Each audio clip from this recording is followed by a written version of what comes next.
ጀነት ውስጥ እንቅልፍ የለም። እንቅልፍ ደስታን ይሻማልና እያንዳንዳችን እኔ ለኢስላም ምን አድርጌያለሁ? የቱ ጋር ነው ያለሁት? አላህን ከመገዛት አንፃር እኔም ጀበሉ ነኝ።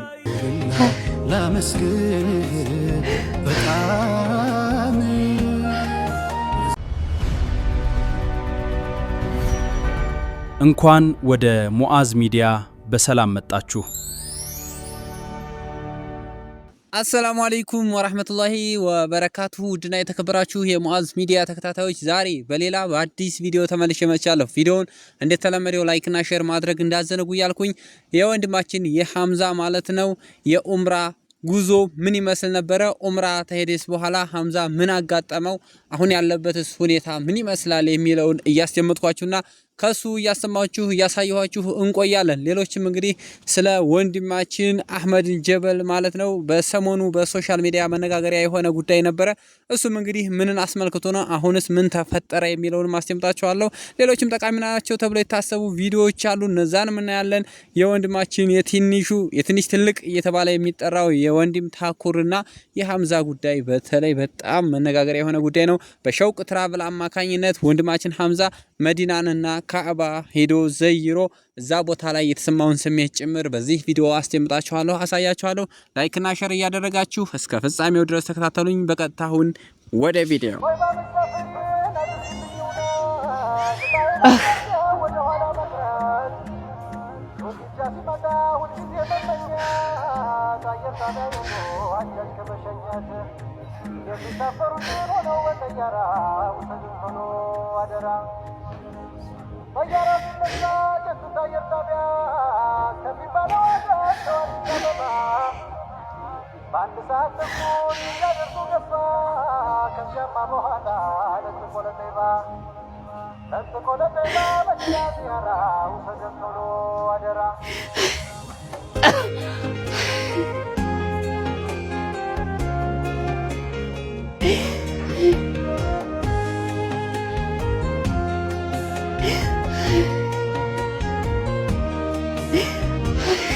አላሁ አክበር። ወደ ተከበራችሁ የሙዓዝ ሚዲያ ተከታታዮች ወንድም ሐምዛ እንግዲህ እንደምትመለከቱት በሸውቅ ትራቭል አማካኝነት ማለት ነው ኡምራ አድርጓል። ኡምራ እያደረገ ባለበት ሰዓት ላይ እንኳን ይቺ ነፍስ አይደለም ቀርቶ ሌሎችም በጣም ደረቅ የተባሉ ሰዎች እዛ ቦታ ላይ ሲሄዱ የሚያለቅሱበት አጋጣሚ ነበር ያለውና እሱ ምንም ስሜቱን መቋቋም አልቻለም። በዚህ ልክ እያለቀሰ ይገኛል። ስለዚህ ውድ ቤተሰቦቼ አላህ Subhanahu Wa Ta'alaን ተመኩ። በአላህ Subhanahu Wa Ta'ala ሙሉ ለሙሉ ኮንፊደንስ ይኖራችሁ ትልልቅ ምኞታችሁን ተመኙ።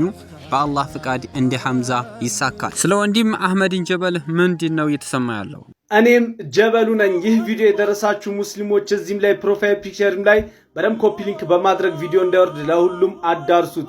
ኮሜንቱንም እኔም ጀበሉ ነኝ እያላችሁ አድምቁት። በተለያዩ ሚዲያዎች ላይ የሱን ስም በማንሳት የሱን ስም ለማጥፋት ለሚሞክሩት ይድረሱ። ሙስሊሙ ማህበረሰብ ሁሉም ከርሱ ጎን እንደሆነና እርሱም ሐቅን እስከተከተለ ድረስ ሁል ጊዜ ቢሆን እሱን ዲፌንድ እንደምናደርገው ልታውቁ ይገባል። እኛ ሙስሊሞች ኡስታዞቻችን፣ ሊቃውንቶቻችንና ምሁሮቻችን ቀይ መስመሮቻችን ናቸው። በእነርሱ ስትመጡ በመላው ሙስሊሙ ማህበረሰብ እንደመጣችሁ ልታውቁ ይገባል። እኔም ጀበሉ ነኝ። በሰሞኑ እንግዲህ ስለ አህመድ ጀበል ያልሰማ ሰው ይኖራል ብዬ አላስብምና ዘመቻ ተከፍቶበት ነበረ። ያ ጉዳይ ሁሉም የራሱን አስተያየት አስቀምጦበታል። እናንተስ ምን ትላላችሁ? በኮሜንት እኔም ጀበሉ ነኝ እያላችሁ እንድታጥረቀልቁ ትፈልጋለሁኝ። ምክንያቱም እንግዲህ ለሙስሊሞች እኛው ሙስሊሞች ነን ያለነው ለዳኢዎቻችንና ለኡስታዞቻችንም እንግዲህ ምንችለውን ያክል ሐቅ ላይ እስካሉ ድረስና ሐቅ እስከተናገሩ ድረስ ልንደግፋና እነሱን ያሉትን ነገር ልንሰማ ልናግዛቸው ይገባል ብዬ አምናለሁኝ። ከሐቅ እስካለቀቀ ድረስ ማንንም ቢሆን መከተልና መቀበል ግድ ይለናል ለማለት እወዳለሁ። የናንተን ሐሳብና አስተያየት ከስር ኮሜንት ቦታው ላይ አስቀምጡልኝ። እኔም ጀበሉ ነኝ እያልኩኝ ወደ ቀጣይ ወደ ነታኩር የኡምራ ቪዲዮ እንሄዳለን። እያንዳንዳችን እኔ ለኢስላም ምን አድርጌያለሁ? የቱ ጋር ነው ያለሁት? አላህን ከመገዛት አንፃር፣ አላህን ከመፍራት አንፃር፣ ትእዛዙን ከመጠበቅ አንፃር፣ ክልክላቱን ከመከልከል አንፃር፣ ነቢ ሙሐመድ ሰለላሁ ዐለይሂ ወሰለም ከመከተል አንፃር። አዎ አላህ ቁርአን ላይ ምን ያል መሰላችሁ? ማ ካነ ሊልሙእሚኒነ ወላ ሙእሚነቲን ኢዛ ቀደ አላሁ ወረሱለሁ አምረን አን የኩነ ለሁሙል ኺየረቱ ሚን አምሪሂም ወመን ያዕሲ ላህ ወረሱለሁ ፈቀድ ضለ ضላለን በዒዳ። ለአማኝ ወንዶችና ለአማኝ ሴቶች አላህ አለ፣ ነቢዩ መሐመድ ሰለላሁ ዐለይሂ ወሰለም አሉ ከተባለ በኋላ የራሳቸው ምርጫ የራሳቸው መንገድ አይከፋቸው። እንግዲህ አላህ ሱብሓነሁ ወተዓላ ለኛም ወዶና ፈቅዶልን ዑምራና ሐጅ ማድረግን ይወፍቀንና ወንድማችን ታኩር የትንሽ ትልቅ ብዙ ጊዜ ና ሲሉ ተሰማለሁና እኔም የትንሽ ትልቅ ነው የምለው። ምክንያቱም በትንሽነቱ አላህ ገንዘብን እንደመስጠቱ ደግሞ ነፍስ ሲያሳውቀው የሆነን ሰው በጣም ደስ ይላልና በሱ እድሜ ወላሂ ዑምራ ማድረግ ከማንም ሳይጠይቅ በራሱ ገንዘብ ቢስሚላህ በጣም ነው የሚያስደስተውና አላህ Subhanahu Wa Ta'ala እንደዚህ አይነት ገንዘብ የሚወፍቀን ሲቀጥልም ዑምራና ሐጅ ማድረግንም አላህ እድሉን ይክፈትልን ይስጠን እያልኩኝ የናንተንም ሐሳብና አስተያየት ከስራ እንዲሳካላችሁ የምትፈልጓቸው ነገሮች ኮሜንት ላይ ግለጹልኝ እያልኩኝ እንግዲህ እዛ ዑምራ ቦታ ላይ የተደረገ ደዋ ነበር እየሰማን ያለ ነው። አላህ Subhanahu Wa Ta'ala እና ረሱል አለይሂ ሰላቱ ወሰለም ይሄን አሉ ከተባለ በኋላ ለአንድ ሙስሊም ምንም አይነት ሌላ ምርጫ ሊኖረው አይገባም፣ ወይም ከነሱ አስበልጦ ሌላ ነገር ሊወድና ሊተገብር አይገባውም የሚል ነበር እንግዲህ የደዋው ርዕስ ማለት ነውና ጠቅለልስ አደርግላችሁ ይሄን ይመስላል። እንግዲህ ዑምራ ላይ የሄዱ ወንድምና እህቶች እንደምትመለከቷቸው እዚህ ቦታ ላይ ሳያቸው እኔ ወላሂ እንባዬ ነው የመጣው። በጣም ነው የሚያስደስተው። አላህ ይወፍቀን። እዛ ታሪካዊ ቦታ ላይ አላህ ምንገናኝ ያደርገን እያልኩኝ ወደ ቀጣይ ወደ ኡስታዝ ያሲን ኑሩ መልእክት እናልፋለን። ጀነት ውስጥ እንቅልፍ የለም። እንቅልፍ ደስታን ይሻማልና ምግብ ይመገባሉ። በምን ይወጣል? ነብዩ አለይሂ ሰላቱ ወሰላም አካላቸው ላይ በሚወጣው ላብ በዛ መልኩ ነው የሚወጣው። ማይፈለገው ነገር የሚወጣው ራሱ ሚስክ ነው አሉ ነብዩ አለይሂ ሰላቱ ወሰላም። የምቾት የቅንጦት ምድር ልትስለው ልትገነዘበው የሚገዝፍ ዓለም ሙእሚኖች ተረዷትና ለሷ ኖሩ ጧት ማታ። እሷ አሳሰበቻቸው።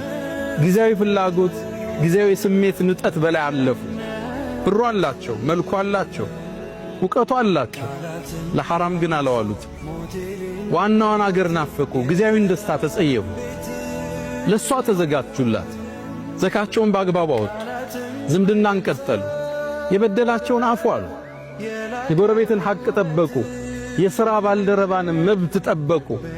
የሰው ሐቅ ሳይዳፈሩ ራሳቸውን ከሽርክ አጽድተው ራሳቸውን ከቢድዓ አጽድተው አላህን ተገናኙት። ይችን ጀነት ከነቤተሰቦቻቸው ይገቡባታል። እንግዲህ አላህ Subhanahu Wa Ta'ala ጀነትን ተሚሰጣቸው ሷሊህ ባሮቹ ውስጥ ያደርገንና ኡስታዝ ያሲን ኑሩ ትልቅ የሆነ መልእክት ነው ያስተላለፈልን የነበረው። አላህ ከሚጠቀሙበት ያድርገን። እሱም በተናገረው አላህ የሚጠቀምበትና አጅሩን የሚከፈል ያድርገው እያልኩኝ ለዱንያ ብቻ ሳይሆን ለአኺራም የምንሸምት ሰዎች ያድርገን። ወላሂ በልጅነታችሁ ወይም ደግሞ አሁን ባላችሁበት ሌቭል ትልቅም ሆኖ ትንሽም ሆኖ ባለንበት ሰዓት ላይ በጣም መልካም የሚባሉ ነገሮችን አግንተን አላህ ጋር ተዋውቀን ነገ ጧት ጀነትን ተሚወፈቁ ሰዎች ውስጥ መሆን መታደል ነውና እነዚህ ያለንን ሰዓት በአግባቡ ልንጠቀም ይገባል እያልኩኝ አላህ Subhanahu Wa Ta'ala ዑምራ ላይ ሄደው እንደዚህ ልባቸው ረጥቦ አላህን እየተገዙ እንዲሁም ደግሞ ያቺ ደርቃ የነበረች ልብ ረጥባ እያለቀሰይ ስናያት የበለጠ እኛንም ግፍፊት እያደረገብን እንደሆነ ተስፋ አደርጋለሁ። የወንድማችን የታኩር የትንሽነት ትልቅ ባህሪያት በጣም ትልቅ ትምህርት ይሰጠናል ብዬ አስባለሁ ከዛሬ ቪዲዮ ላይ። ሌላውም ደግሞ የአላህ Subhanahu Wa Ta'ala ተስፋ ያለ መቁረጥን ጥቅም ያየንበት ቪዲዮ ነው። ምክንያቱም እንደነ ሐምዛ አይነት ልጆች እንግዲህ በገንዘብ ይሄዳለሁ ወይም ገንዘብ ይሄን ያክል ብር አውጥቼ ዑምራ አደርጋለሁ ብለው አስበው አይደለም። ነገር ግን አላህ Subhanahu Wa Ta'ala ብቻ ተማመኑ፣ አላህም አሳካላቸው። እኛንም አላህ ያላሰብነውን ነገር አላህ ያሳካልን፣ መልካም ነገሮችን ሁሉ ይወፍቀን እያልኩኝ ቀጣይ ስመጣ እንድንገናኝ ሰብስክራይብ አድርጉ፣ ቪዲዮ ላይክ አድርጉ፣ ሼር አድርጉ፣ ለመልካም ነገር ተሳተፉ እያልኩኝ በሌላ ፕሮግራም እስከምንገናኝ ድረስ በያላችሁበት ሰላማችሁ ይብዛ። ወሰላሙ عليكم ورحمة الله وبركاته.